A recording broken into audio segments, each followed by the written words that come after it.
வணக்கம், இது உங்கள் ரோஜாவின் சமையல். நம்ம சமையலை பார்க்குறதுக்கு முன்னாடி நம்ம சேனலுக்கு புதுசாக வரவங்க சப்ஸ்கிரைப் பண்ணிக்கோங்க. எனக்கு சப்போர்ட் பண்ணுங்கள். என்னோட அடுத்தடுத்த வீடியோ உங்களை வந்து சேர சப்ஸ்கிரைப் பக்கத்தில் இருக்கிற பெல் பட்டனை கிளிக் பண்ணி ஆல்ல செட் பண்ணிக்கோங்க. இப்போ வாங்க சமைக்க போகலாம். இப்போது பைனாப்பிள் கேசரி எப்படி பண்ணலான்னு பார்க்கலாம். இதில் வந்து ஆப்பிள் அனாச்சி பழமாக வச்சு பண்ணுறோம். இதில் வந்து பைனாப்பிளோடைய ஃப்ளேவர் அதிகமாக இருக்கிறதுனால பைனாப்பிள் கேசரி. இந்த கேசரி செய்ய தேவையான பொருட்கள்: ரவை, முந்திரி, திராட்சை, நெய், பால், தண்ணி இதெல்லாம் ரெடியாக எடுத்து வச்சுக்கோங்க.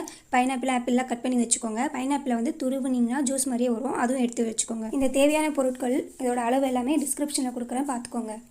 இப்போது வானல் சூடான பிறகு 2 டீஸ்பூன் நெய் ஊற்றிக்கோங்க. அப்புறம் முந்திரி, திராட்சைலாம் உங்களுக்கு எவ்வளோ தேவையோ அவ்வளோ போட்டுட்டு வறுத்து எடுத்துக்கோங்க. அடுத்து ரவை வந்து உங்களுக்கு பார்க்கும்பொழுதே தெரியும், இது வந்து 1/4 கப் அளவுக்கு தான் இருக்கும். சின்ன கப்பு இது. 1/4 கப் அளவுக்கு ரவை எடுத்துக்கோங்க. இதை வந்து அந்த நெய்யிலேயே போட்டு நல்லா வறுத்துக்கோங்க. இப்போ இந்த ரவை வந்து 1 கப் எடுத்துருக்கோன்னா அதே கப்பில் 3 கப் அளவுக்கு தண்ணி ஊற்றணும். அதனால் 3 கப்பு தண்ணி ஊற்றிக்கோங்க. இது வந்து பெரிய கிளாஸ்ன்றதுனால இது நான் 1 கிளாஸ் ஊற்றிக்கிறேன். அடுத்து 2 டீஸ்பூன் நெய் விட்டுக்கோங்க. விட்டுட்டு நல்லா கொதிக்க வைங்க. இப்போ வந்து இது வந்து கொஞ்சம் கட்டி ஆகிடும். அப்போ வந்து பால் 1 கப்பு, ஏற்கனவே காய்ச்சி வச்ச பால் 1 கப்பு ஊற்றிக்கோங்க. இப்போ இது வந்து நல்லா கொதித்து நல்லா திக்கான பிறகு வெந்திருக்கணும். நல்லா வெந்த பிறகு சக்கரை வந்து 1/2 கப்பு சேர்க்கணும். நீங்கள் ரவை வந்து 1 கப் எடுத்தீங்களா, அதே கப் அளவுக்கு 1 கப்பு போட்டுட்டு எக்ஸ்ட்ரா ஒரு 1/2 கப் அளவுக்கு சக்கரை போடுங்க. போட்டுட்டு நல்லா கலந்து விடுங்க. அடுத்து நீங்கள் ஃப்ரூட்ஸ்லாம் முன்னாடியே கட் பண்ணி வச்சுக்கணும். ஏன்னா இது செஞ்சுட்டே இருக்கும்போது நடுவில் போய் கட் பண்ண முடியாது, கட்டி கட்டி ஆகிடும்ல.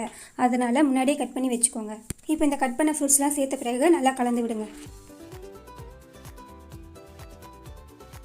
உங்களுக்கு ஏலக்காய் ஃப்ளேவர் பிடிச்சா ஏலக்காய் ஒன்று வந்து இடித்து சேர்த்துக்கோங்க, இல்லைன்னா வேண்டாம்.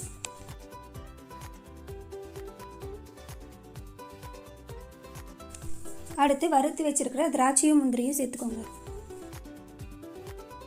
அடுத்து உங்கள்கிட்ட கேசரி கலர் வந்து பவுடர் இருந்துச்சுன்னா அது கொஞ்சமாக தண்ணியில் கலக்கி கூட சேர்த்துக்கலாம். இல்லை குங்குமப்பூ அதெல்லாம் இருந்தால் கூட சேர்த்துக்கோங்க. அவ்வளோதாங்க. இப்போ வந்து 2 டீஸ்பூன் நெய் விட்டுட்டு ஸ்டவ் ஆஃப் பண்ணிவிட்டு கலந்து விடுங்க.